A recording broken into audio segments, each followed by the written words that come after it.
भोलेनाथ। और बहुत लोग ताने देते हैं, बहुत लोग कहते हैं कि भोलेनाथ तो हमारी सुन ही नहीं रहा, भोलेनाथ तो हमारी सुन ही नहीं रहा। अब तुम्हारे कर्म भी तो देखो।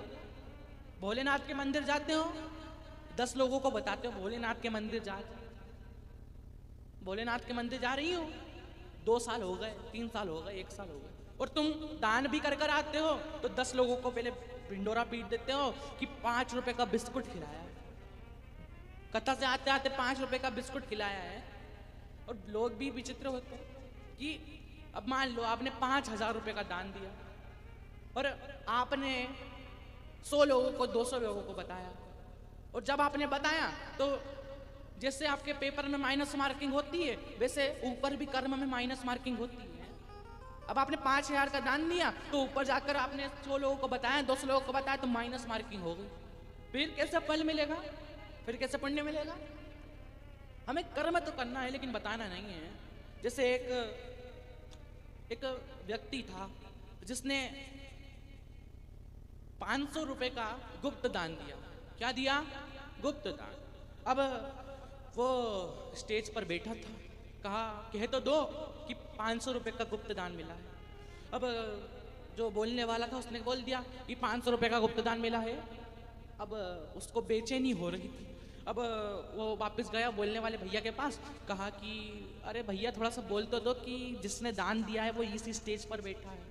अब बोलने वाले भैया ने बोल दिया, जैसे हमारे आशीष भैया बोलते हैं सीहोर में है, और इतनी तेज बोलते हैं कि कोई को समझ सूझ पड़े नहीं है और वर्ड निकल जाता है वहीं से।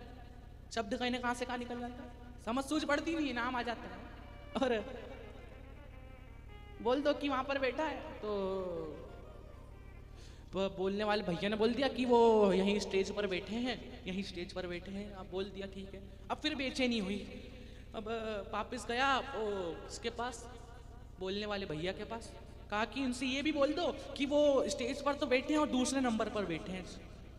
अब वो भी बोल दिया कि वो स्टेज पर दूसरे नंबर पर बैठे हैं। सब पहचान गए, अरे कल्लू ने दान दिया है। अब उससे पैसे मांगे कि अब तुमने गुप्त दान दिया है, उसके पैसे कहाँ हैं? अब कहा कि घर से आकर चेक ले जाना, घर से आकर चेक ले जाना। अब घर आए समिति वाले, अब घर पर जैसे ही आए, घर पे आए तो चेक तो ले लिया लेकिन उस पर दस्तखत नहीं करा था। अब उससे कहा कि कल्लू से कि भाई दस्तखत तो कर दे।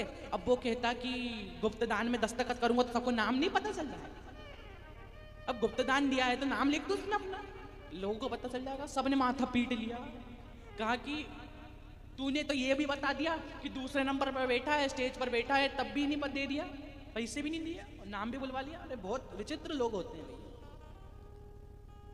पर आप कुछ कर्म करो, अच्छा पुण्य करो, किसी को बताना नहीं है, किसी को नहीं बताना, लेकिन कर रहे हो आप, वो पुण्य कर रहे हो, वो कर्म कर रहे हो, सत्कर्म कर रहे हो, किसी को बताना नहीं। लेकिन क्योंकि आप किसी को बताओ या ना बताओ, महादेव को तो सब पता है, महादेव सब देख रहा है।